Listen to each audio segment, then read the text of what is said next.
हो गए। स्वयंभू, नारद, शंभु, कुमार, कपिलो, मनु। अभी कौन है? मनु। स्वयंभू मनु, तो उनके बारे में आज हम थोड़ी चर्चा करेंगे। तो श्रीमद् भागवतम में स्वयंभू मनु का वर्णन आता है। तो इनका नाम ऐसे कैसे पड़ा? मनु, स्वयंभू मनु, क्योंकि ये ब्रह्मा जी के पुत्र हैं। और ब्रह्मा जी का नाम क्या है? पहला नाम क्या था? स्वयंभू। स्वयंभू यानी शंभू नहीं है, तो बोलते स्वयंभू यानी शंभू शिव जी, ऐसा नहीं। स्वयंभू, नारद, शंभू। स्वयंभू यानी ब्रह्मा। क्यों स्वयंभू बोला है ब्रह्मा जी को? हमने देखा था पिछले टाइम। ब्रह्मा जी को स्वयंभू क्यों कहा है? स्वयंभू का अर्थ क्या होता है? हम भी बोलते हैं स्वयंभू विग्रह है, यानी अपने आप से खुद से प्रकट हुए। हरे कृष्ण, हरि बोल, हरे बोल, हरे कृष्ण, हरे कृष्ण। तो स्वयंभू का अर्थ देखा था हमने। स्वयंभू यानी अपने आप से प्रकट होने वाले।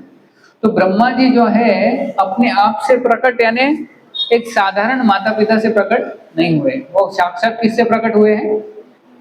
भगवान विष्णु के नाभि से। तो भगवान विष्णु के नाभि से प्रकट हुए, यानी स्वयंभू ही हो गए। यानी साधारण माता पिता से जो बच्चा होता है वो तो वैसे ब्रह्मा जी नहीं हुए। भगवान के नाभि से डायरेक्ट कमल आया और उसमें ब्रह्मा जी प्रकट हुए, तो इसलिए ब्रह्मा जी का दूसरा नाम है स्वयंभू। और अभी उनके पुत्र हुए स्वयंभू के पुत्र, फिर उनको बोलते हैं स्वयंभू। स्वयंभू के पुत्र स्वयंभू मनु। तो जो मनु है ये ब्रह्मा जी के पुत्र है, इसलिए उनका नाम स्वयंभू, यानी स्वयंभू से जो आए हैं वो स्वयंभू है। जैसे पृथा से आए उनको बोलते हैं पार्थ। पृथा ने कुंती का नाम है, और पार्थ किसका नाम है? अर्जुन का। पृथा से पार्थ। तो वैसे ही स्वयंभू मनु से आए स्वयंभू मनु, पिताजी के नाम से। और मनु, इनको मनु क्यों कहते हैं? क्योंकि सारे मनुष्य जो है उनसे ही आए। मनुष्य ये शब्द कहाँ से आए हैं? मनु से आए। तो ये सबसे पहले मनु थे ब्रह्मा जी के पुत्र। तो स्वयंभू मनु और उनकी पत्नी शतरूपा, इनका वर्णन आता है। तो दोनों का प्राकट्य ब्रह्मा जी के शरीर से होता है। तो ब्रह्मा जी के एक दिन में 14 मनु होते हैं। कितने मनु होते हैं? 14। और ब्रह्मा जी का दिन हमने देखा था कितना बहुत विशाल होता है ब्रह्मा जी का दिन। हमारा दिन तो सुबह शुरू होकर रात को कब चला जाता है, कब टाइम पास होता है। लेकिन ब्रह्मा जी का दिन बहुत बहुत बहुत बड़ा होता है। कितना बड़ा होता है? उसमें 1000 क्या होते हैं? दिव्य युग होते हैं। और एक दिव्य युग कितना होता है? एक दिव्य युग यानी सत्य, त्रेता, द्वापर, कली, चारों को मिला के एक दिव्य युग कहलाता है। और ऐसे कितने युग हैं? दिव्य युग है ब्रह्मा जी के दिन में 1000। तो किसको किसको ब्रह्मा बनना है? नहीं, ब्रह्मा जी बनोगे तो कितना लंबा। हाँ? ये एक दिन हो गया, फिर वैसे एक रात सोने को भी बहुत मिलता है। सबको सोना अच्छा लगता है ना, तो सोने को भी कितना मिलेगा? 1000 दिव्य युग। अरे तो अलार्म नहीं बजेगा ना, सुबह उठाने के लिए कोई आएगा। सोते रहो, जागते रहो नहीं, सोते रहो। तो आपको फिर इतना सोने को भी मिलेगा, इतना दिन भी है। 1000 दिव्य युग। और कलयुग, ये सिर्फ कलयुग जो है वो कितने सालों का है? कलयुग की आयु कितनी है? लाइफ स्पैन बाकी लोग बताएंगे कितने? कलयुग कितने समय रहता है? कितना? 4,32,000 साल। 4,32,000 साल। उसमें से सिर्फ अभी कितने हुए हैं? 5,000 साल। यानी बचे कितने हैं? 4,27,000 27,000 साल सिर्फ। हाँ, और उसके अंत में कल्कि अवतार आएंगे। अगर कल्कि का दर्शन करना है तो आपको इधर ही रहना पड़ेगा, बावदान में। 4,27,000, फिर आपको कल्कि का दर्शन हो सकता है, जो अंत में आएंगे। फिर उस टाइम प्रचार वगैरह कुछ नहीं होने वाला है। वो कैसे करेंगे? क्या लेके? गीता लेके नहीं आने वाले। क्या लेके आने? तलवार। तलवार से ही बात करेंगे वो, कड़ाक कट कड़ाक कट कट, जैसे परशुराम ने किया था ना, वैसे कल्कि करने वाले। इसलिए कल्कि का दर्शन ना हो वही अच्छा है।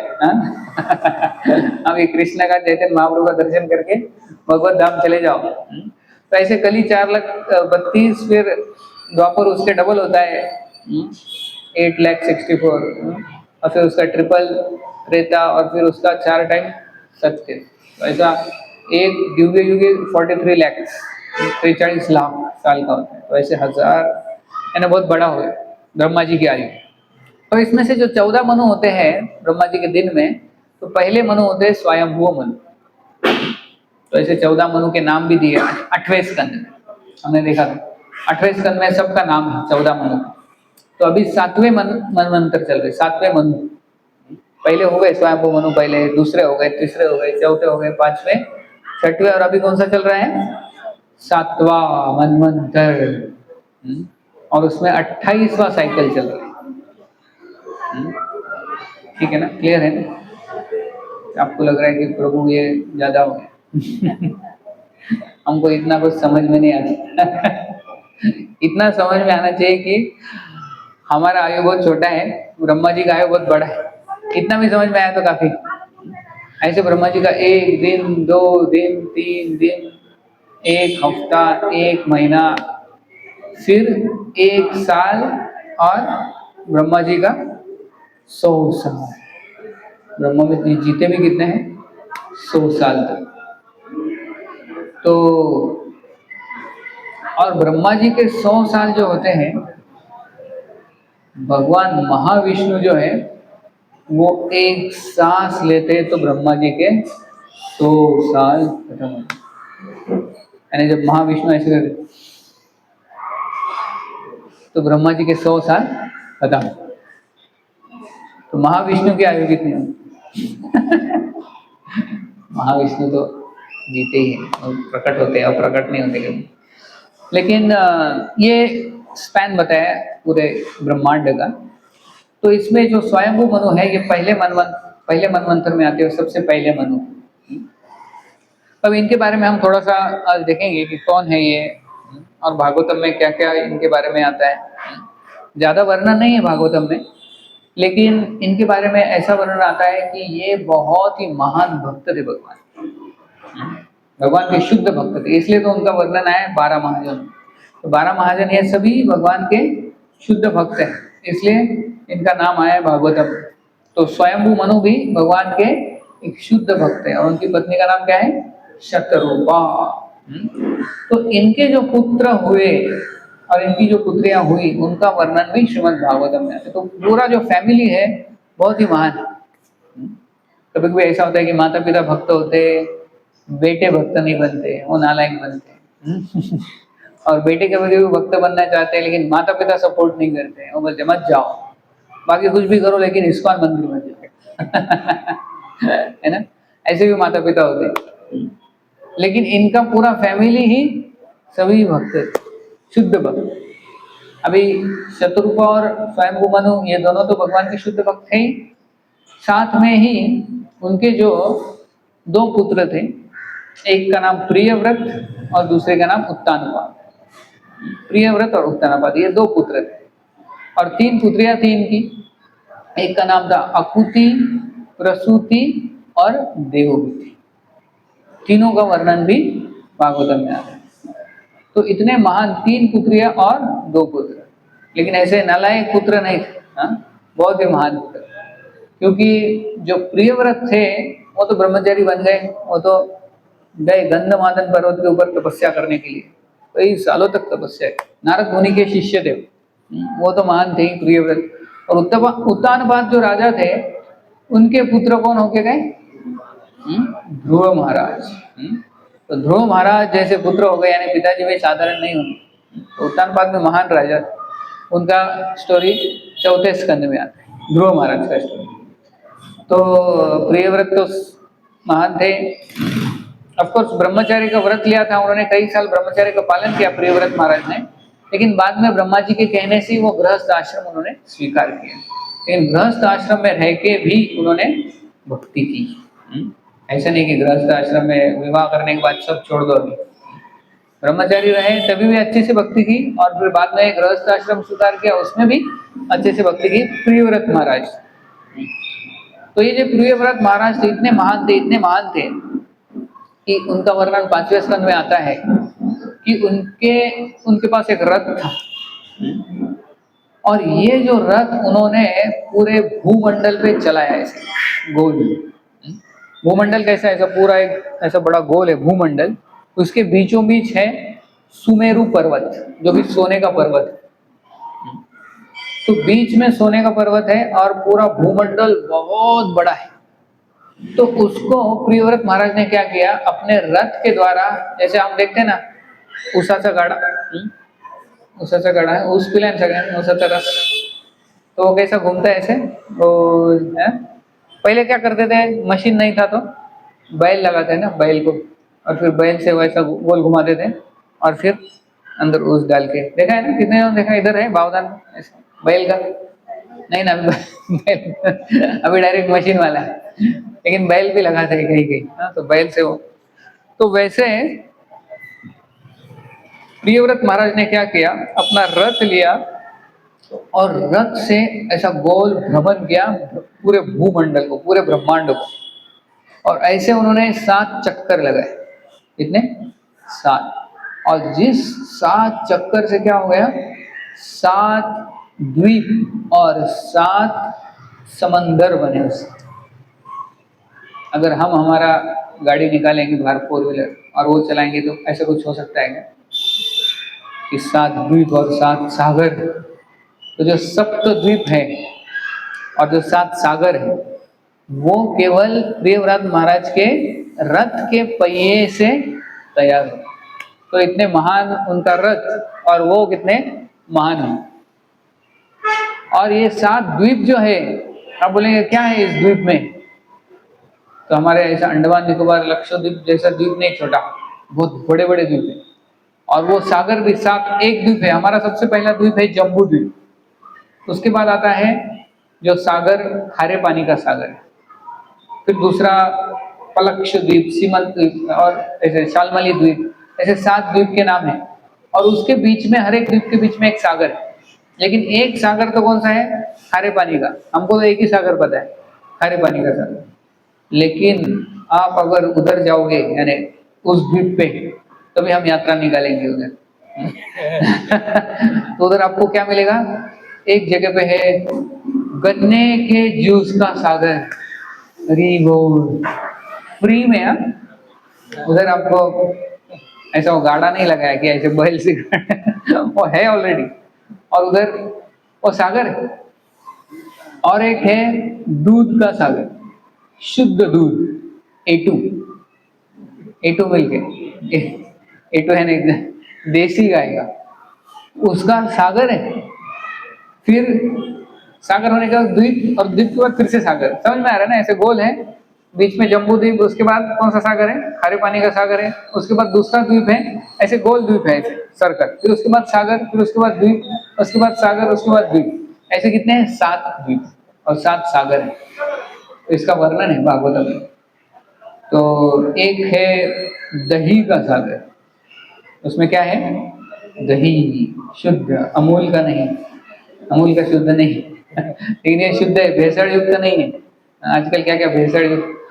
फिर एक है घी का सागर, घी जो, अब इधर तो घी कितना महंगा है, ऐसा है घी का भाव इधर, शुद्ध घी।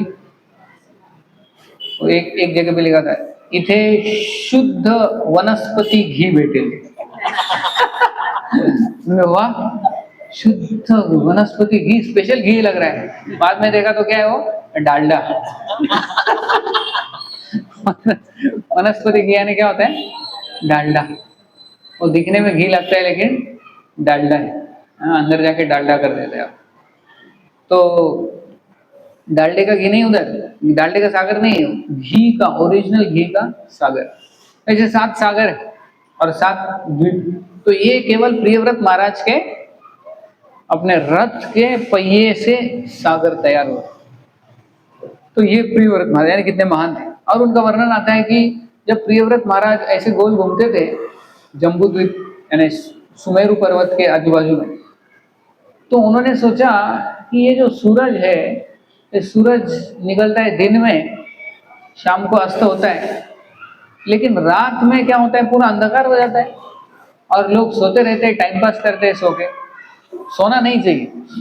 प्रियव्रत महाराज ने सोचा कि ये क्या है, दिन में लोग काम करते हैं, भक्ति करते हैं, लेकिन रात में सो जाते हैं, 6 घंटा वेस्ट होता है।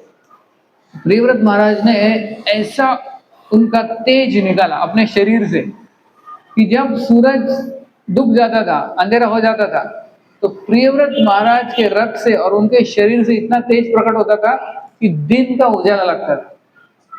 तो लोग जाग जाते थे, यानी सूर्यास्त हुआ है, उनको लगता है अभी सो जाए, लेकिन अरे फिर से दूसरा सूरज आ गया, चलो फिर से काम के लिए। तो दिन रात काम करते थे। फिर ऐसा सूरज इधर इस साइड में था, प्रियव्रत महाराज का रथ इधर साइड, सूरज इधर आता था तो इनकी ऐसा ये दोनों गोल घूमते थे, जहाँ पे भी अंधेरा होता था इनका रथ जाता था। तो सूरज जैसा रोशनी कोई दे सकता है क्या? कितना भी आप घर पे बल्ब लगाओ पावरफुल, लेकिन सूरज जैसा रोशनी कभी आएगा नहीं। प्रियव्रत महाराज में इतनी शक्ति थी कि वो सेकंड सूरज बने। तो ये है प्रियव्रत महाराज, पहले पुत्र। दूसरे पुत्र है उत्तानपाद, जिनके पुत्र थे ध्रुव महाराज।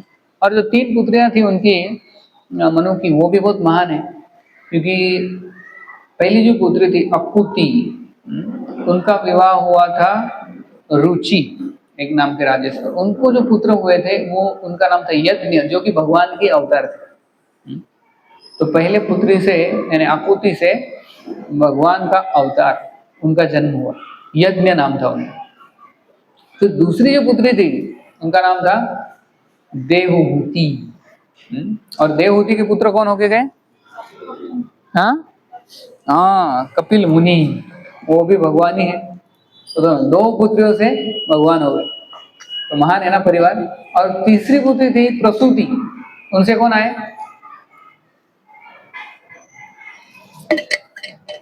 वो भी महान थी। प्रसूति और दक्ष का विवाह हुआ था, और उनकी पुत्री थी सती। और सती के पति कौन है? शिव जी, वो भी महान है। वैष्णवा नाम यथा शंभु। तो इनका परिवार ही देखो पूरा, कैसे महान महान लोग हैं। 2 पुत्रियों के बेटे भगवान डायरेक्ट, और एक पुत्री थी सती, उनके पति थे शिव जी, और 2 पुत्र प्रियव्रत और उत्तानपाद। पूरा परिवार ही महान है। इसलिए भागवतम में शुकदेव गोस्वामी पहले 7 स्कंद में इनका ही वर्णन है, पूरे फैमिली का। स्वयंभू मनु, शतरूपा, उनका परिवार, उनके बेटे, उनके परिवार, उनके बारे में। यानी भागवतम में 12 स्कंद है, उसमें से 7 स्कंद तो इनके बारे में ही, और वो भी शुकदेव गोस्वामी जैसे महान वैरागी इनके बारे में बोल रहे हैं। यानी साधारण व्यक्ति नहीं है स्वयंभू मनु, स्वयंभू मनु। तो इसलिए इनका लिस्ट में नाम आता है 12 महाजन। बहुत लोगों को पता नहीं रहता ये कौन है, मनु कौन है। लेकिन मनु, स्वयंभू मनु, मनु तो 14 होते हैं, लेकिन सबका नाम है, ये पहले मनु है, स्वयंभू मनु। ये शुद्ध भक्त थे भगवान।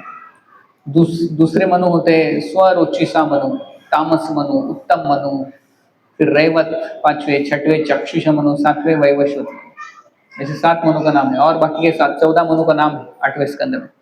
तो ये जो मनु है, तो इनकी जो पुत्री थी, जो 3 हमने देखे, तो तीसरे स्कंद में देवहूति का वर्णन है। तो देवहूति भी बहुत महान थी, क्योंकि माता पिता इतने महान है। तो देवहूति बहुत दिखने में बहुत सुंदर थी, और घर उनका, यानी अभी देखो जो राजा है, राजा नहीं सम्राट थे, उनका घर यानी महल था।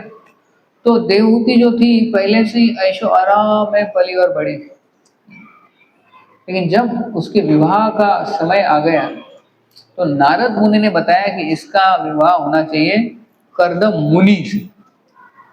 फिर पिताजी ने पूछा कि लड़के का पैकेज क्या है?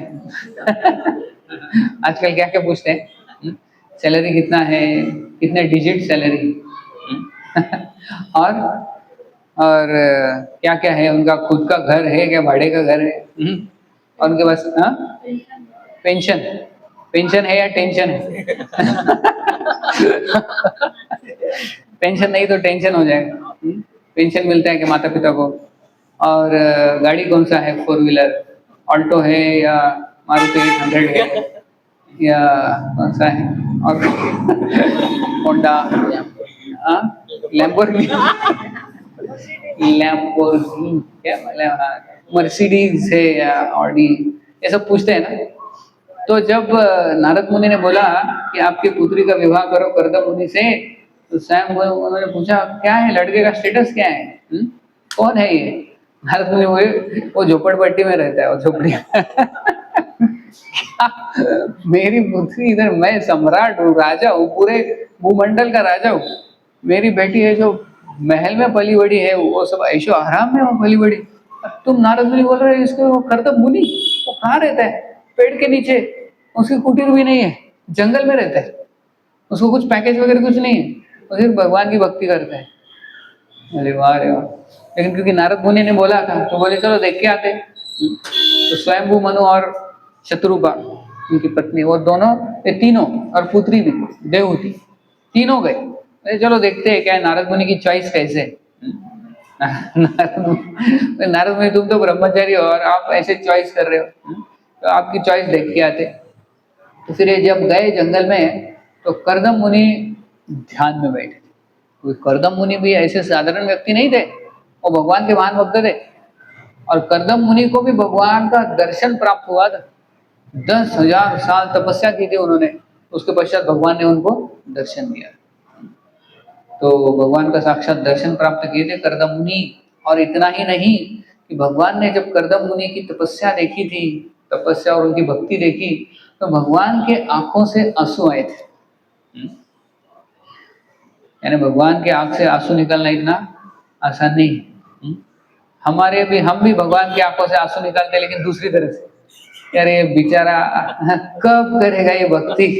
तो भगवान सोचते, आंसू आते हैं भगवान के, अरे करो भक्ति करो, थोड़ा अच्छे से भक्ति करो, जाओ सत्संग में जप करो, तो भगवान की। लेकिन उधर भगवान कर्दम मुनि की भक्ति देख के उनके आंख में आंसू आए, और वो सरोवर बन गया।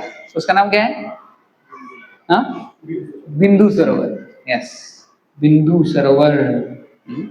तो भगवान के आंख से आंसू निकल के उसका बिंदु सरोवर बन गया, क्योंकि उन्होंने कर्दम मुनि की भक्ति और तपस्या की। ऐसी भक्ति करनी चाहिए कि भगवान के आंखों में आंसू आए। ऐसी नहीं, मत करो कि भगवान बोले सब कैसे कर रहे हैं भक्ति, देखो। तो एनीवे, फिर कर्दम मुनि को मिलने के लिए जब ये आए शतरूपा और स्वयंभू मनु और देवहूति, तो कर्दम मुनि ध्यान में बैठे थे, और उनको भगवान ने उनको बोला था कुछ दिनों में देवहूति आएगी उनके माता पिता के साथ, तो वही आपकी पत्नी बनेगी, वो अच्छा है आपके लिए। तो बोले ठीक है। तो वैसे हुआ, कुछ समय में ये तीनों आ गए। कर्दम मुनि बोले आपका स्वागत है हमारे कुटीर, कुटीर भी नहीं है, हमारे पेड़ के नीचे स्वागत है आपका। पेड़ ही था, पेड़ के नीचे बैठे थे।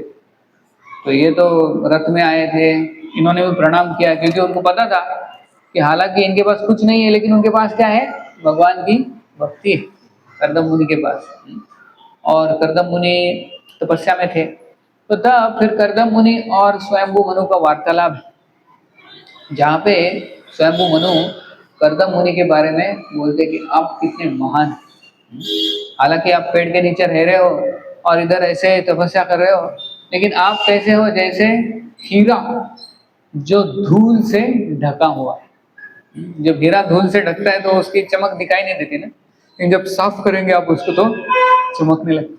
तो वैसे ही कर्दम मुनि का शरीर पूरा जर्जर हुआ था तपस्या से, लेकिन अंदर भगवान की भक्ति प्रेम जो था बढ़ रहा। तो इसलिए स्वयंभू मनु ने कहा कि हमने डिसाइड किया है कि हमारी जो पुत्री है देवहूति, वो आपको ही देंगे, और नारद मुनि ने भी कहा है, तो आपको ये स्वीकार है ना। तो कर्दम मुनि ने सोचा हाँ, क्योंकि भगवान ने भी बोला है, भगवान ने मैच फिक्सिंग किया था कर्दम मुनि के लिए। तो कर्दम मुनि भी बोले ठीक है, लेकिन कर्दम मुनि बोले एक मेरी कंडीशन है क्या कंडीशन है? तो सबको टेंशन आ गया। क्या टेंशन रहता है? लड़के के साइड से अरे कंडीशन यानी कितनी हुंडा मांगना है ना? हिंदी में क्या बोलते हैं हुंडा को? दहेज। कितना दहेज मांगेंगे? तो सबको टेंशन हो गया, अरे स्वामी मनु और शत्रुघ्न को अभी देखने लगे, अभी क्या कंडीशन है इसकी? करदम मुनि की एक कंडीशन अप्लाई। पहले कंडीशन इतनी है कि देखो, मुझे तो भगवान की भक्ति करनी है, मुझे तो तपस्या करना ही है, मुझे तो यही अच्छा लगता है, लेकिन क्या है, भगवान ने आज्ञा दी विवाह करना है इसलिए कर रहा हूँ, लेकिन मैं देखो विवाह करने के बाद ये आपकी बेटी को पुत्र हो गया, एक पुत्र हो गया, मैं संन्यास ले लूँ। और क्या पुत्र होने के बाद संन्यास, और फिर ये पुत्र का बेटे का और इसका ख्याल कौन रखेगा? वो मुझे पता है। ये मेरी कंडीशन, आपको मान्य है क्या? नहीं तो मेरी तपस्या मुझे करने दो। खतरनाक कंडीशन है ना क्या? फिर से वो देखने लगे एक दूसरे की तरफ, शत्रुघ्न मनु और फिर देवहूति। फिर दोनों ने क्या किसके तरफ देखा? डिसीजन किसको लेना है अल्टीमेटली? हाँ, देवहूति को लेना है ना। मुझे तुम क्या सोचती हो ये कंडीशन? तो अभी तीनों ने ये कंडीशन स्वीकार कर लिया। क्यों?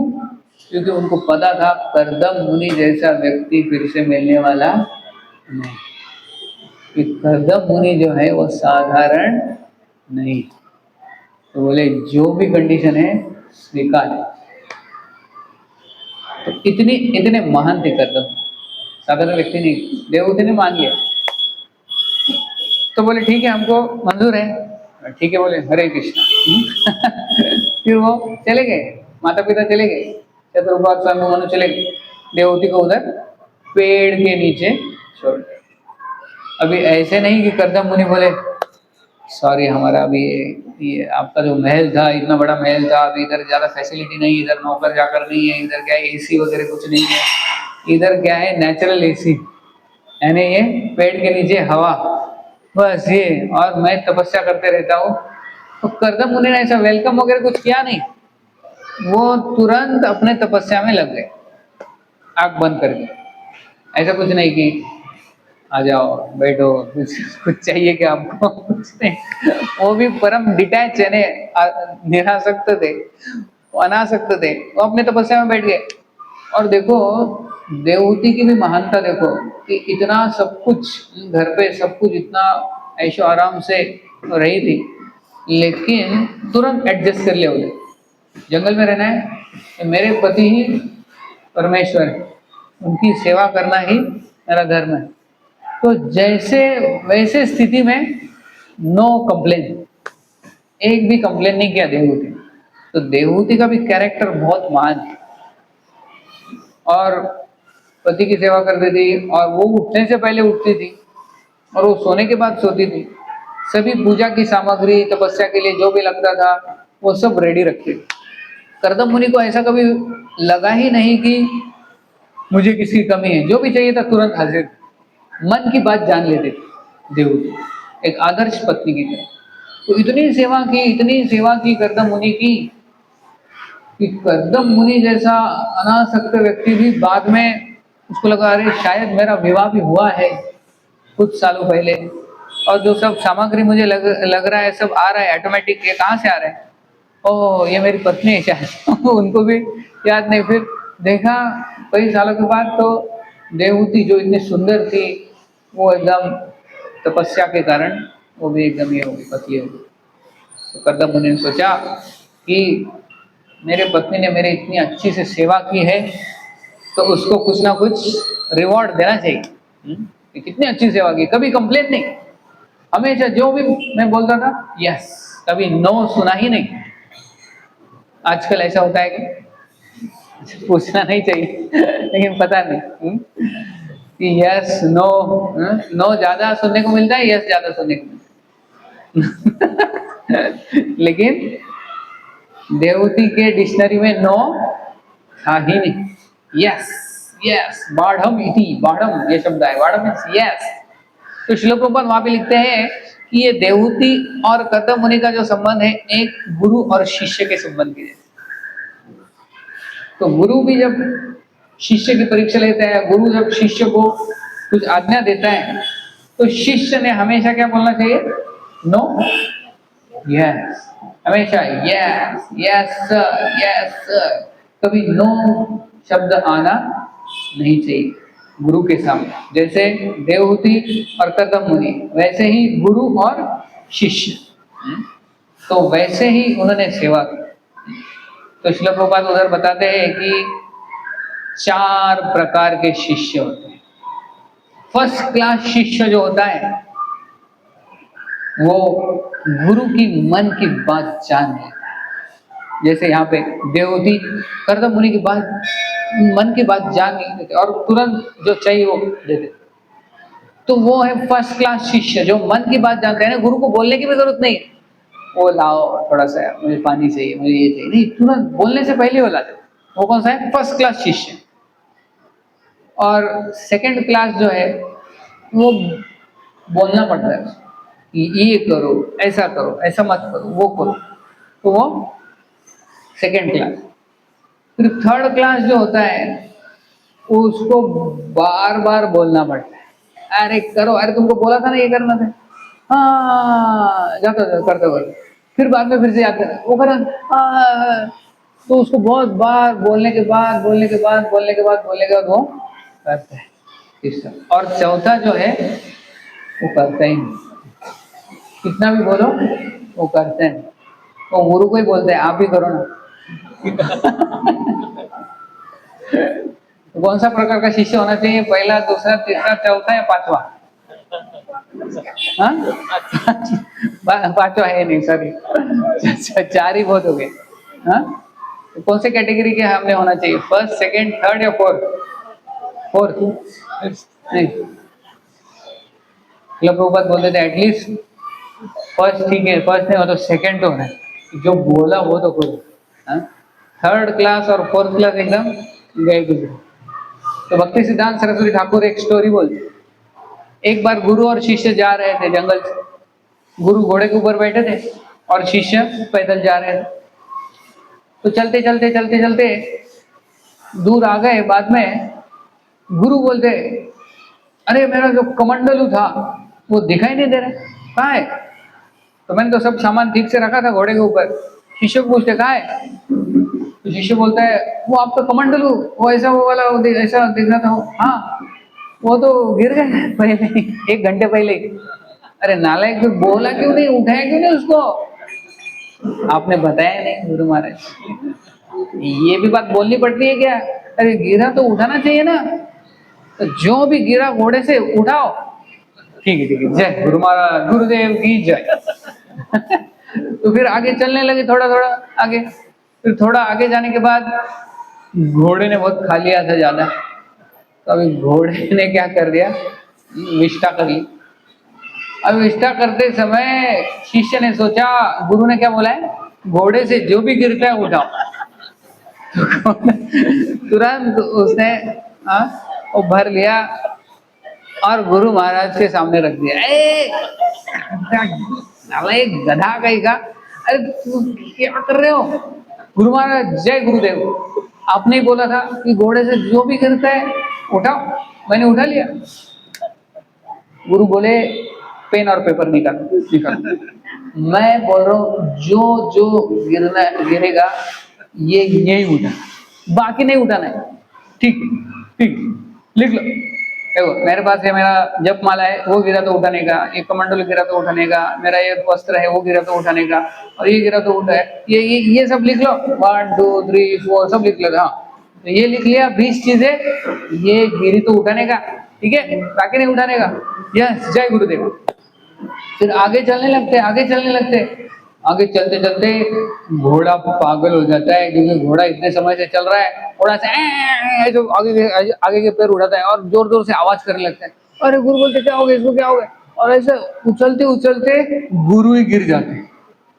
शिष्य अपना लिस्ट निकालता है, 1 2 3 4, ये 20 में गुरु का नाम कहीं पे नहीं है, घोड़े को लेके आगे चले जाते।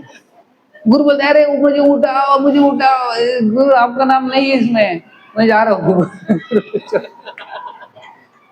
तो भक्ति सिद्धांत सरस्वती ठाकुर ये स्टोरी बोलते हैं कि ये है 5th क्लास शिष्य।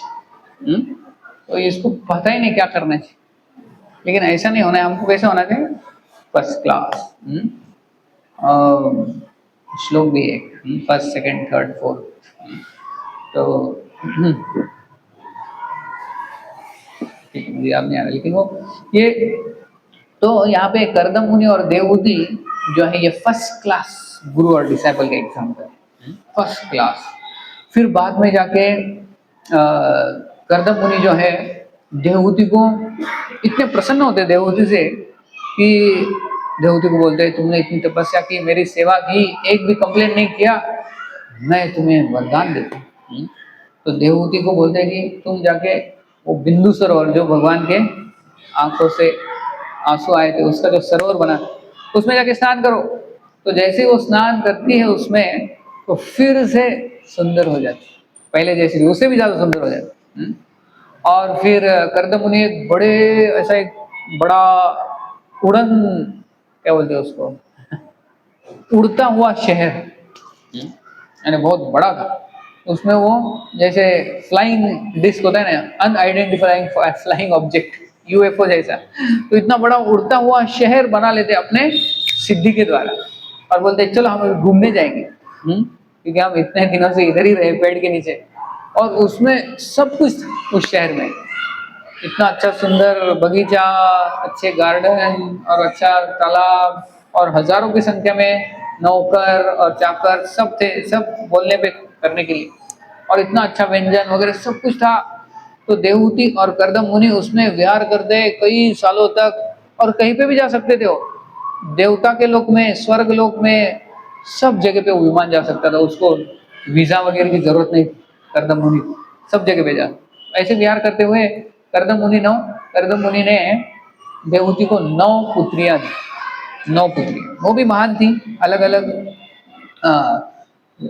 ऋषियों से उनका विवाह भी हुआ बाद में। लेकिन फिर करदम मुनि ने सोचा कि अभी मैं जा रहा हूँ, लेकिन देवहूति ने सोचा कि आप जा रहे हो लेकिन आपने तो वादा किया था कोई एक पुत्र दोगे उसके बाद जाओगे।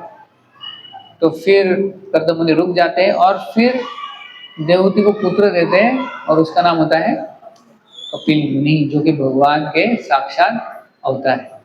कपिल मुनि का जन्म होता है, और कपिल मुनि का जन्म होता है तो करदम मुनि ऐसे नहीं कि अभी मेरा संन्यास लेना कैंसल, ये अभी घर में कौन है, भगवान का ही जन्म हुआ है तो अभी घर में ही रहेंगे।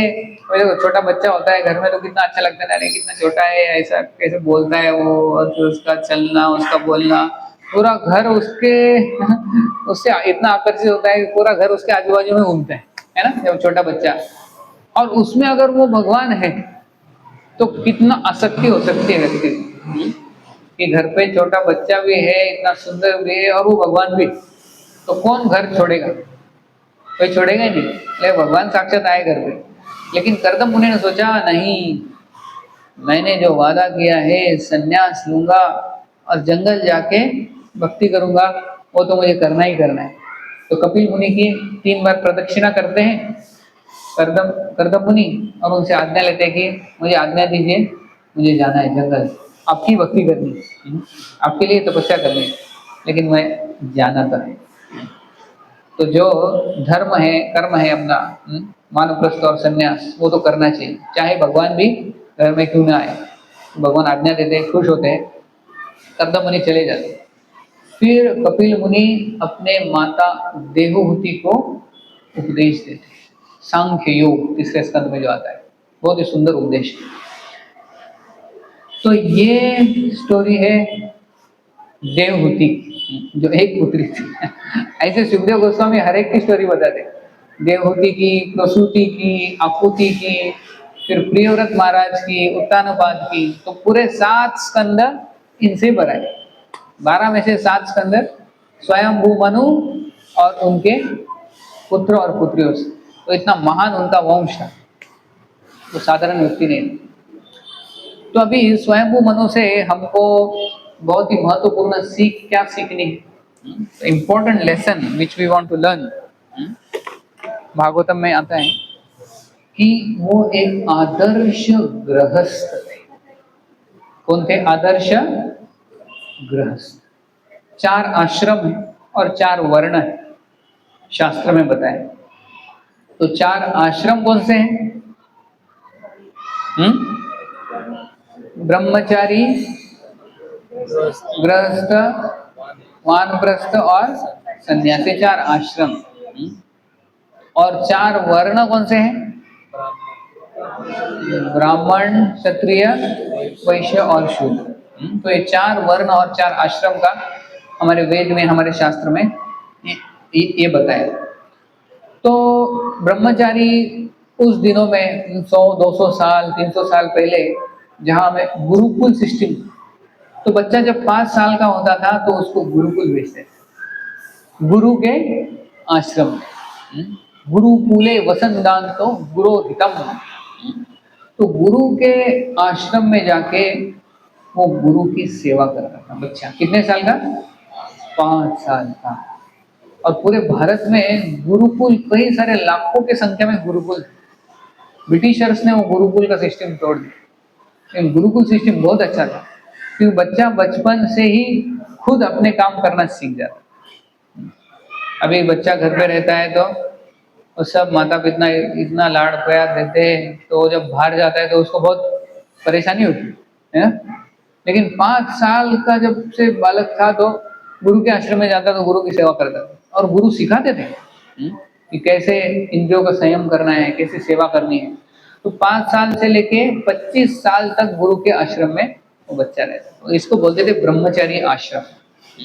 और फिर 25 साल का होने के बाद फिर वो डिसाइड करता था कि मुझे इधर ही रहना है आजीवन, या फिर मुझे विवाह करना है, गृहस्थ आश्रम में जाना है।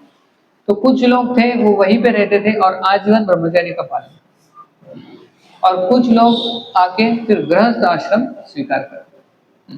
तो बहुत ही अच्छा सिस्टम था गुरुकुल के आश्रम में जाके गुरु के साथ रहना और गुरु की सेवा करना। तो बहुत अच्छा ट्रेनिंग मिलता था बच्चों को। तो वो गृहस्थ आश्रम भी स्वीकार करते थे। तो गृहस्थ आश्रम में भी बहुत संयमित रहते थे और बहुत अच्छे से उनका गृहस्थ आश्रम चलता था। और गृहस्थ आश्रम में भी भगवान को केंद्र रखते हुए भक्ति करते थे, ना कि अभी विवाह हुआ है तो सब भूल जाओ। क्योंकि 25 साल ट्रेनिंग मिला है गुरु के आश्रम में, तो भूलते नहीं थे, इसलिए एक आदर्श गृहस्थ बनते थे। और कुछ ब्रह्मचारी रहते। फिर 50 साल होने के बाद जो उनका पुत्र होता था वो भी बड़ा हो गया, तो उसको अपना रिस्पॉन्सिबिलिटी देके वो व्यक्ति क्या करता था? वानप्रस्थ आश्रम स्वीकार। 50 के बाद 50 ऊर्ध्वम वनम व्रजेत। 50 साल के बाद वन में जाना चाहिए, ऐसा बोलते हैं। तो 50 साल के बाद वन, 50 से 75 साल तक वानप्रस्थ, और फिर 75 साल के बाद संन्यास। ऐसा सिस्टम था, एक्चुअल में होता था। तो अभी संन्यास क्या, वानप्रस्थ क्या, गृहस्थ, अभी सिर्फ गृहस्थ ही बचा है। ब्रह्मचारी भी ज्यादा नहीं है, वानप्रस्थ भी नहीं है, संन्यास भी कोई लेना नहीं चाहता, गृहस्थ आश्रम में रहना चाहता आखिर तक। अभी 50 साल के ऊपर कितने लोग हैं इधर? यानी शास्त्र के हिसाब से आपको 50 ऊर्ध्वम वनम व्रजेत, यानी जाना चाहिए। ऐसा नहीं कि आप शायद जा सकते हैं, ऐसा नहीं कहा है। व्रजेत यानी जाना ही चाहिए। आप बोलेंगे तो अभी बावदान में तो कोई वन रहे नहीं, सब आजू बाजू में कुछ पेड़ दिखते ही नहीं, वन है ही नहीं, सिर्फ पार्क है, नाना नानी पार्क, ये कौन से वो पार्क में ना सब तो वन में नहीं जा सकते, लेकिन एटलीस्ट ये तो कर सकते हैं कि अभी परिवार से आसक्ति हटा के भगवान की ज्यादा से ज्यादा सेवा करनी चाहिए। लेकिन अभी परिवार को तो देख लिया, कितना भी करो वो कम ही। ऐसा लगता है कि अभी कोई बोलेंगे, अभी आप, हाँ, कोई बेटे ऐसे बोलेंगे कि आप अभी वानप्रस्थ ले लो, सब कुछ हो गया, अभी आप भगवान की भक्ति करो, ऐसा कोई बेटा बोलेगा? तो इतने घर पे काम पड़े हैं, ये कौन करेगा? और और उनका जो बेटा होता है उसको कौन स्कूल लेके जाएगा? वो दादाजी लेके जाते है ना। तो दादाजी और पोते इतने आसक्त रहते हैं। मेरा भाई है, उसका छोटा बेटा हुआ है, तो मेरे पिता और दिन भर उसके साथ खेलते रहते उनको और कुछ सोचते हैं बोलते कि मेरे सिवाय वो स्कूल नहीं जाता, मुझे जाना है। पिताजी अच्छा आते थे मंदिर में, मंदिर के बाजू में रहते थे, जब वगैरह सब करते, लेकिन अभी वो पौधा जब से हुआ है, भाई को बेटा हुआ है, ओ उसके इसमें ही मंदिर भी आना छोड़ दिया। तो आसक्ति, तो एनीवे, तो वानप्रस्थ, वानप्रस्थ लेना चाहिए। वानप्रस्थ है ना, रिस्पॉन्सिबिलिटी छोड़ के परिवार की, तो फिर वो देख लेगा। ऐसा नहीं कि अगर देखेंगे नहीं तो वो क्या होगा उनका, मेरे बिना क्या होगा, बहुत अच्छा होगा। हमको लगता है कि मेरे बिना हमारा परिवार बेटे क्या करेंगे, उसको एडवाइस देना चाहिए, उसको समझ में नहीं आता कि क्या करना चाहिए क्या नहीं। मैं नहीं रहूंगा तो नहीं चलेगा, चलेगा कि नहीं चलेगा, आपको क्या लगता है? हमको ही लगता है की नाही चलेगा, मेरे बिना कैसे हो सकेगा। माझे एवढे केस पांढरे झाले, एवढं बघितले मी उन्हाळे, तू काहीच बघितले नाही, तुला काहीच अनुभव नाही, मी सांगतो काय केलं पाहिजे। उनको लगता है अरे कब ये जाएगा, है ना, छोड़ दे। हम मैं एक सेमिनार में गया था, जो MPF, Maheshwari professional forum, Maheshwari लोगों का, सीनियर सिटीजन्स, उनमें अलग अलग फोरम्स होते हैं, सब सीनियर सिटीजन्स थे। तो उसमें एक व्यक्ति प्रश्न पूछ रहा था कि हम अभी बड़े हुए हैं, लेकिन हमारे जो पुत्र है उनको अगर हम कुछ एडवाइस देते हैं तो वो इंटरफियरेंस मानते हैं इसको, कि तुम मेरे जीवन में इंटरफियर क्यों कर रहे हो? अरे मैं तुम्हारे पिताजी हूँ, मैं तुम्हारा नहीं, मेरे जीवन में इंटरफियर मत कर। अपनी व्यथा बता रहे थे सब, और पूरा फॉरम सीनियर सिटीजन्स का। तो इसलिए जब 50 साल के होते हैं तो व्यक्ति ने छोड़ देना चाहिए आसक्ति परिवार के, वो हो जाता है। एक्चुअली जो उत्तानपाद थे, जो इनके दूसरे पुत्र, तो जब ध्रुव महाराज तपस्या के लिए जाते हैं और भगवान की प्राप्ति यानी भगवान का दर्शन करके आते हैं ध्रुव महाराज, तो उसके बाद पिताजी को इंस्पिरेशन मिलता है, अरे मेरे बेटे ने इतनी तपस्या की और भगवान का दर्शन प्राप्त किया, मैं क्या कर रहा हूँ इधर। तो वो सोचते हैं अभी मैं भी जाता हूँ जंगल, मैं भी तपस्या करता हूँ। फिर किसने रोका, पत्नी ने रोका, हैं? और फिर बाकी मंत्रियों ने रोका, अरे कैसे जा सकते हो, ये ध्रुव महाराज थोड़ा बड़ा होगा, फिर उसका विवाह करना पड़ेगा, उसका अच्छे से विवाह करो फिर चले जाओ। उत्तानपाद बोले, अरे वो तो होते रहेगा, वो मैं नहीं रहूंगा तो विवाह थोड़ी नहीं करने वाला है, मैं जहाँ रहा हूँ वो करेगा अपना जो करना है, मुझे मेरे जीवन का देखना है ना, हर एक व्यक्ति को अपना ही जीवन देखना है। मराठीत क्या म्हणे, कोणी कोणाचं, आखिर में हमको ही हमारा प्लेन उड़ाना है, भगवान के धाम लेके जाना है, कोई किसी की मदद कर नहीं सकता। हमारा रिस्पॉन्सिबिलिटी कर लेने का 50 साल तक, 50 साल के बाद दे दो, बाद में पूरी तरह से। प्रिय जो प्राचीनी भरी एक राजा थे, उनको जब नारद मुनि ने प्रचार किया तो वो तो उत्तानपाद से भी एडवांस थे। इन्होंने तो एटलीस्ट, जब इनके बेटे जो थे प्राचीन वरी के, उनका नाम था प्रचेतस, 10, वो जो गए थे जंगल तपस्या करने के लिए, लेकिन नारद मुनि आके ये राजा को, प्राचीन भरी को उपदेश देते और वैराग्य का ज्ञान देते। तो राजा बोलते हैं हाँ, अभी तो मैंने वानप्रस्थ लेके वन में जाना चाहिए, भगवान की भक्ति करनी चाहिए, मैं जा रहा हूँ। तो मंत्री रोकते हैं, पत्नी रोकती है, बोलते अरे क्या कर रहे हो, अब तक तो बेटे भी नहीं आए हैं, बेटे तपस्या के लिए गए हैं, वो आएंगे, फिर उनको राजा बनाओ, उनका विवाह करो और फिर चले जाओ जंगल। बोलते छोड़ दो, मंत्री को बोलते तुम राजा बनो, जब बेटे आएंगे उनको बिठाओ, उनका विवाह करो, मैं निकला। यानी जो बेटे आने का भी इंतजार नहीं किया, ये प्राचीन नगरी, वो छोड़ देते चले जाते, मंत्री को बोलते तुम संभालो थोड़ी देर, बाद में मेरे बेटे आएंगे उनको फिर बिठा दो। तो जब 50 होने के बाद ये समझना चाहिए कि मेरी भी जिंदगी है और मेरा भी भगवान के साथ संबंध है, वो जोड़ना है, परिवार के साथ ही संबंध नहीं, भगवान के साथ एक्चुअल संबंध। तो 50 के बाद तो एटलीस्ट करो, इसलिए बोला है 50 वनम व्रजेत, जाना ही चाहिए वन में, या फिर भगवान की भक्ति। क्या, हाँ क्या ढूंढते हैं? लडकियों के लिए वर ढूंढते हैं. अरे वर जायची त्याची वेळ आली आहे. वर वर काय ढूंढणार? वर कधी जाणार? वर शोधत बसली इथे. तर कळायला पाहिजे की वर वर जायची वेळ आहे. 50 के बाद सीरियस बनना चाहिए. एक जगह पे ऐसा एडवर्टाइजमेंट था, I am retired but I am not tired. Retired हो गया लेकिन मैं टायर्ड नहीं हो गया. तो ये इनके जीवन से देख सकते हैं. तो कर्दम मुनि जो थे वो चले गए, समय आ गया वो चले गए. ऐसे नहीं बोला कि अरे क्या होगा, इसका क्या होगा, इसका क्या होगा, घर पे कौन संभालेगा. तो ये याद रखना है. तो ठीक है. तो एक आदर्श गृहस्थ जो है ये कौन है? हमारे स्वयंभू मनु. ये एक आदर्श गृहस्थ, और फिर सही समय पे उन्होंने भी वानप्रस्थ लिया और बाद में संन्यास. तो इसका पालन करना चाहिए. ब्रह्मचारी 25 साल तक, बाद में गृहस्थ 50, फिर 75 साल तक वानप्रस्थ और उसके बाद संन्यास. लेकिन जीता कौन है 100 साल तक? तो उसको अगर 70 कर दे, 70 को 100 यानी 100% मीन 70 ईयर्स, तो कब लेना चाहिए फिर? वानप्रस्थ कब लेंगे? अगर 70 साल की आयु, कितने 70 साल, ठीक है 80 पकड़ दे, 80 साल अगर पूरा पकड़े 100%, तो वानप्रस्थ कब लेना चाहिए? 40. मैंने पूछा होगा 40 के ऊपर कौन कौन. तो हमको खुद को समझ में आना चाहिए.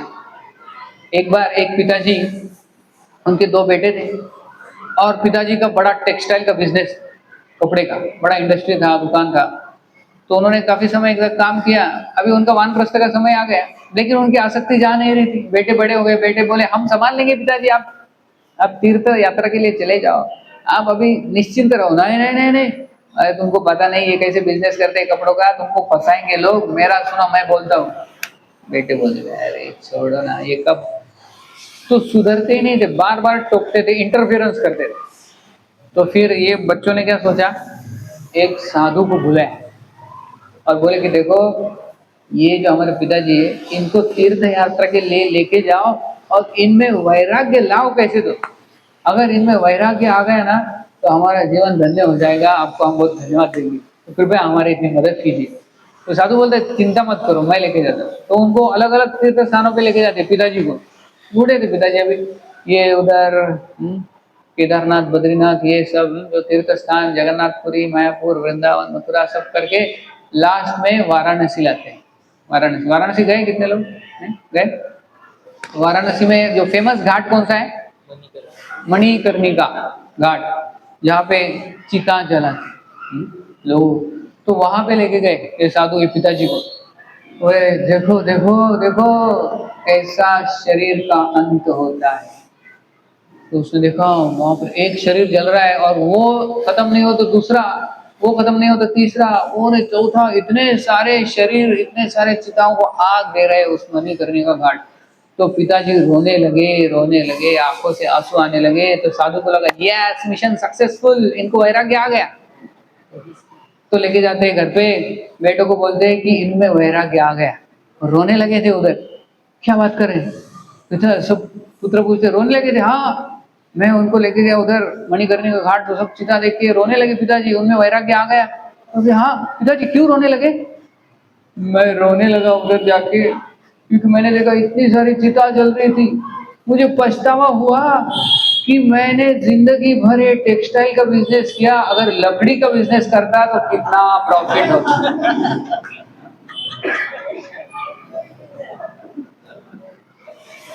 तो इसलिए बोलते हैं आसक्ति है लेकिन जा नहीं सकती. आसक्ति बहुत. लेकिन स्वयंभू मनु जो है आदर्श गृहस्थ, सही समय पे गृहस्थ आश्रम स्वीकार कर लिया, सही समय पे वानप्रस्थ ले लिया, त्याग दिया परिवार और भगवान की भक्ति में लगे. तो उनका वर्णन है श्रीमद् भागवतम में, आदर्श गृहस्थ. तो हमें भी आदर्श गृहस्थ बनना चाहिए, गृहस्थ आश्रम स्वीकार करके भगवान को केंद्र में रखना है. तो उसको गृहस्थ आश्रम बोलते हैं। ये तो ग्रह मेधी और गृहस्थ में फर्क ये है कि गृह मेधी खुद को और अपने परिवार को सेंटर में रखता है और उनके लिए मर मर कष्ट करता है, उनको जो चाहिए वो देता है और इंद्रिय तृप्ति ही उसका जीवन का उद्देश्य है। ये है ग्रह मेधी। इन गृहस्थ कौन है? जो भगवान कृष्ण को सेंटर में रखता है, अपने परिवार को भी भगवान कृष्ण की सेवा में लगाता है, तो ये आदर्श गृहस्थ। तो हमें ये एक आदर्श गृहस्थ, ये स्वयंभू मनु और शतरूपा उनकी पत्नी, इनसे सीखना चाहिए। तो उनका वर्णन आता है कि उनका पूरा दिनचर्या कैसे रहती थी। सुबह सुबह उठते थे, भगवान का गुणगान सुनते हुए भगवान की पूजा अर्चना करते थे और फिर कोर्ट में जाते थे, अपना कोर्ट एंड कोर्ट में नहीं, यानी उनका जो सभा होती थी, फिर राज्य करते थे। राज्य भी आदर्श राजा की तरह उन्होंने राज्य किया, ताकि सारी प्रजा भी भगवान के भक्त बने। तो बहुत ही सुंदर वर्णन है स्वयं वो मनु का, जो कि एक आदर्श राजा रहे, एक आदर्श पति रहे और आदर्श भक्त हो। तो हमें भी एक आदर्श गृहस्थ, एक आदर्श भक्त बनना चाहिए। तो ये हमें सीखना है। और इतना ही नहीं, स्वयं वो मनु तो एक आदर्श गृहस्थ रहे। दूसरा उदाहरण आता है आदर्श गृहस्थ का, इसका उदाहरण हमने डिस्कस किया, कर्दम मुनि और विभूति। उनका भी लिस्ट में नाम आता है आदर्श गृहस्थ। कभी झगड़ा वगैरह नहीं, कोई कंप्लेन नहीं, एक आदर्श गृहस्थ। स्वयंभू मनु, शतरूपा, कर्दम मुनि, देवहूति। और किसका उदाहरण आता है आदर्श गृहस्थ में? शिव जी और पार्वती, ये भी एक आदर्श गृहस्थ में आता है। उनमें भी ऐसा नहीं कि झगड़ा चल रहा है, इधर ये झगड़ा, ये बात नहीं कर रहे हो, बात। आदर्श पत्नी जैसे पार्वती, और उनमें हमेशा डिस्कशन किसका चलता रहता है? श्रीमद् भागवतम की चर्चा करते हैं दोनों। पार्वती प्रश्न पूछती है कि ये भागवतम के ये स्कंद में क्या कहा है और ये स्कंद में क्या है और उसके बाद क्या हुआ। तो ऐसी चर्चा शिवजी और पार्वती में श्रीमद् भागवतम के बारे में होती रहती है। लेकिन फिर आजकल पति पत्नी में वो क्या डिस्कशन होते रहता है, अरे तुमको बोला था ना मैंने, ये आज सब्जी लाओ, सब्जी लाया नहीं, तुमको समझ में नहीं आता, जाओ मैं नहीं लाता तुम कितना झगड़ा। लेकिन ये आदर्श गृहस्थ के उदाहरण से सीखना चाहिए। शिव जी इतने आदर्श है कि वो घर भी नहीं बांधते। पार्वती ने एक बार बोला कि घर तो बांधो एक एटलीस्ट 2 BHK, हम रहे अच्छे से, पेड़ के नीचे रह रहे हैं। शिव जी बोले क्या जरूरत है, भगवान के ध्यान और भक्ति में इतना मग्न रहता हो, जरूरत क्या है, घर की जरूरत क्या है, ये अच्छा है ना पेड़ के नीचे। नहीं एक घर तो बांध। तो शिव जी ने पार्वती का सुन के अल्टीमेटली एक घर बांध ही ली, अच्छा एकदम, अच्छे लोकेलिटी में, बावदान में, बावदान में नहीं, कैलाश में। तो अच्छा घर एकदम शिव जी ने बांध लिया। तो पार्वती बहुत खुश हो गई, वाह वाह वाह वाह, चलो घर तो बांध लिया इतने दिनों के बाद। तो पार्वती ने बोला कि हम क्या करेंगे, वास्तु शांति करेंगे और सबको बुलाएंगे, सब भक्तों को बुलाएंगे। और शिव जी के तो कितने सारे भक्त हैं, सबको इनविटेशन भेज दिया और बड़ा प्रोग्राम रखा और बहुत सारे भक्त आए, सारे ऋषि मुनि आए, कई सारे साधु संत आए। शिव जी का कौन नहीं जाएगा ना, शिव जी का घर की वास्तु शांति हो गई। शिव जी के घर की यानी शिव जी का घर, यही थोड़ा अजीब लगता है, लेकिन शिव जी के घर की वास्तु शांति है। तो सब बोले चलो देखने तो जाते हैं एटलीस्ट शिव जी का घर कैसा है। तो सभी गए और शिव जी ने सबका स्वागत किया, पार्वती ने स्वागत किया, सब एकदम माहौल एकदम बढ़िया, एकदम सब डेकोरेशन हुआ। तो जाते समय शिव जी ने सबको कुछ ना कुछ भेंट दी, सबको एक एक भेंट दी जाते वक्त। सब जा रहे थे, ये लो ये लो ये लो। आखिरी में एक व्यक्ति बचा, वो बोला मुझे, शिव जी ढूंढने लगे किधर, अरे गिफ्ट कहाँ है, गिफ्ट कहाँ है, गिफ्ट ढूंढने लगे, कुछ गिफ्ट, सब गिफ्ट खत्म हो गए। बोले अभी इनको कैसे भेजे भाई, ये तो बिना गिफ्ट के जा नहीं सकते। तो शिव जी ने क्या दिया, अपना घर ही दे दिया, फिर से पेड़ के नीचे। पार्वती ने बोला क्या करे, है ना। लेकिन पार्वती इतनी पतिव्रता है, ये नहीं बोला कि अभी मैं तुम्हें डाइवोर्स दे दूं, ऐसा।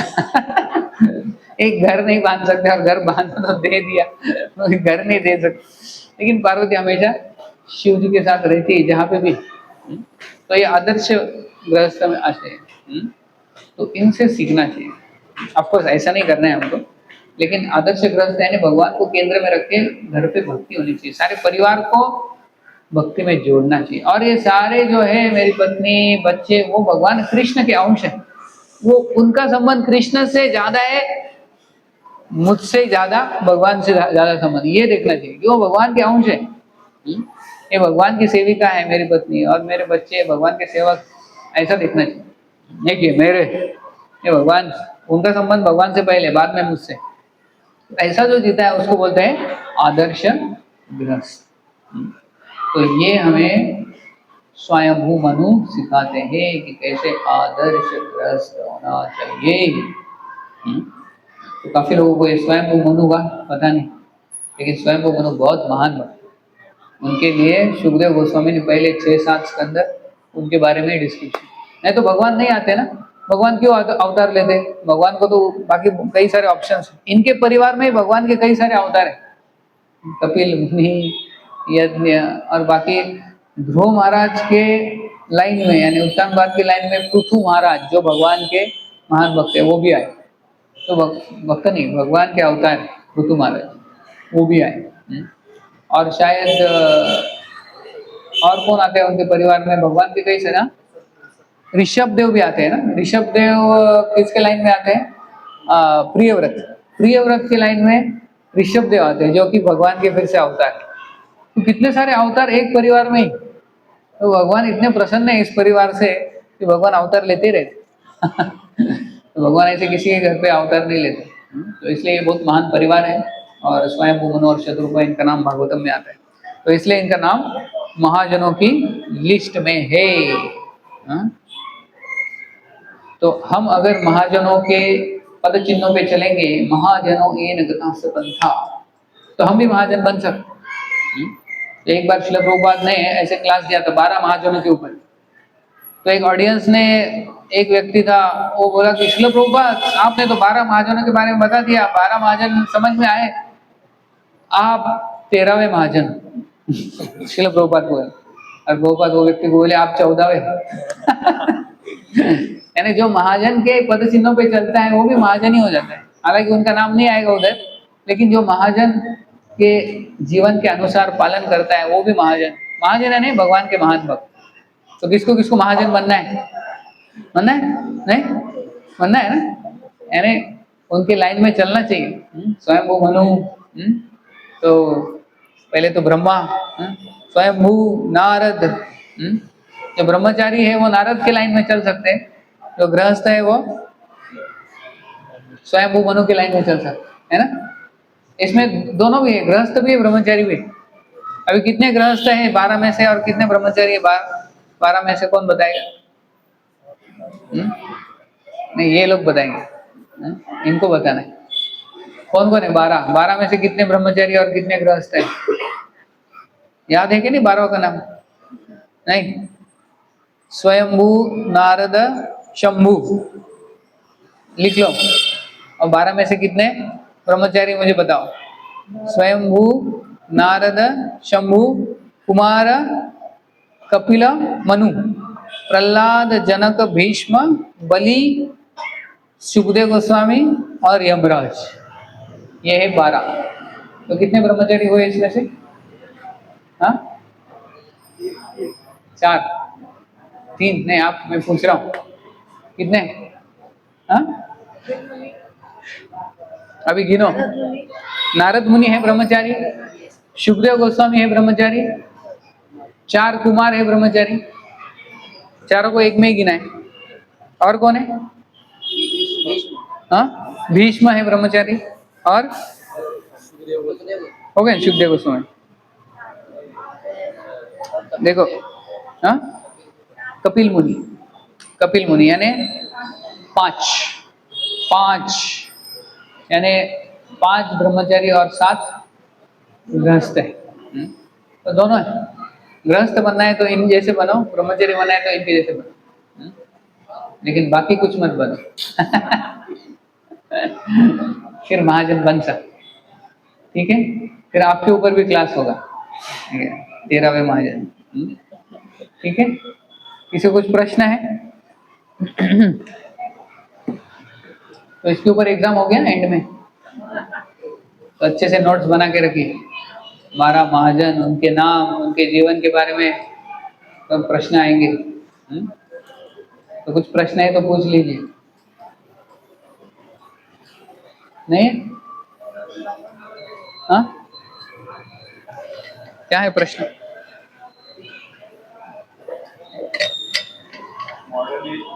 मॉडर्न एज में वानप्रस्थ का क्या तात्पर्य है?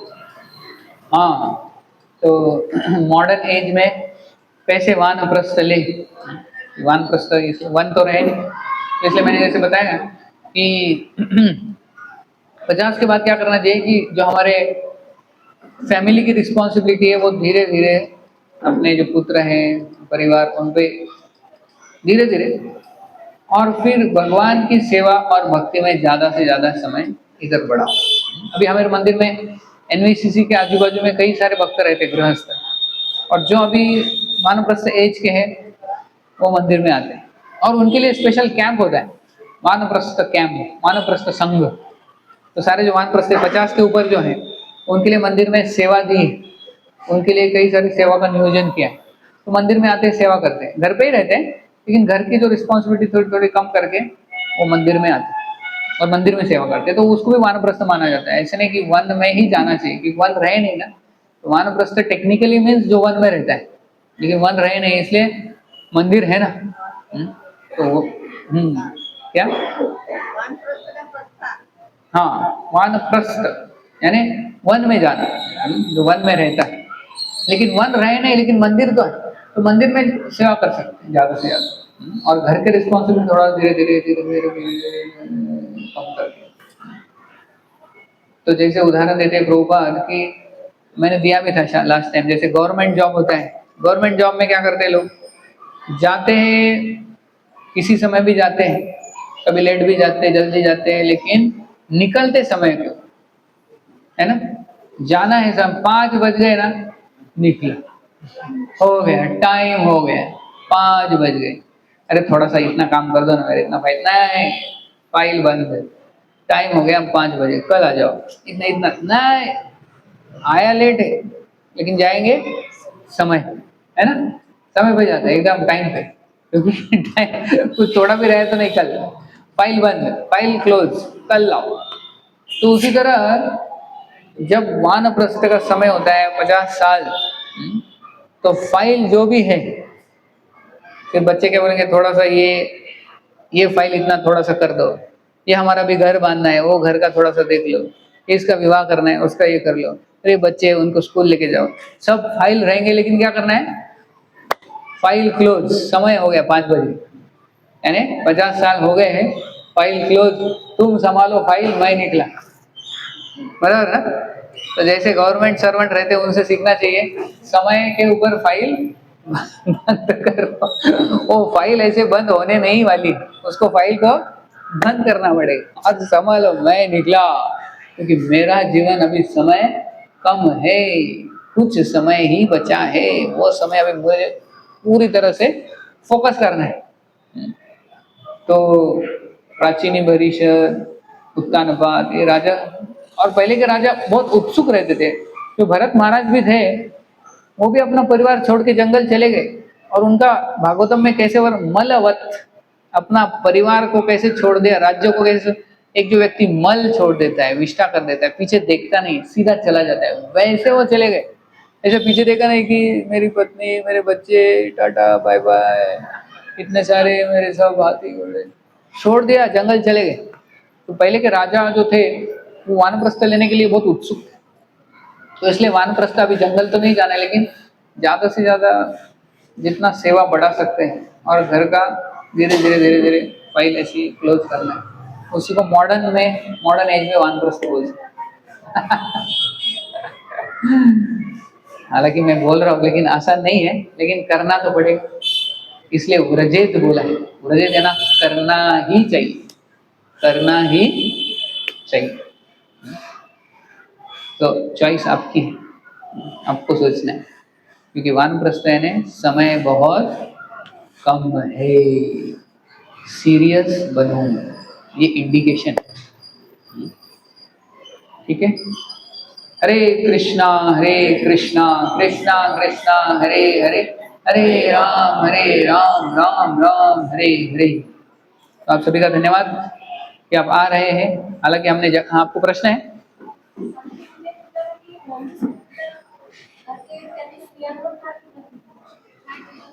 मनुस्मृतीमध्ये काय टीका केली सांगा, व्हॉट इज देअर?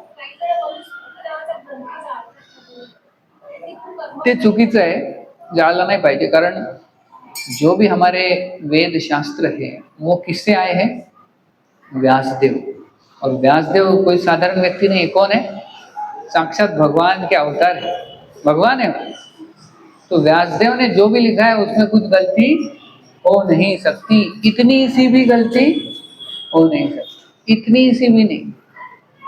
हमारे साधारण जो बुक्स होते हैं उसको इतना एडिटिंग करना पड़ता है, first edition, second edition, third edition, fourth edition. Bhagavad Gita के कितने एडिशन है? ऐसा नहीं कि भगवान बोले अरे 700 श्लोक बोले क्या, 710 थे, वो 10 भूल गया मैं शायद, ऐड करना पड़ेगा, ऐसा है क्या? पहला एडिशन, दूसरा एडिशन, तीसरा। भगवत गीता है वैसे की वैसी।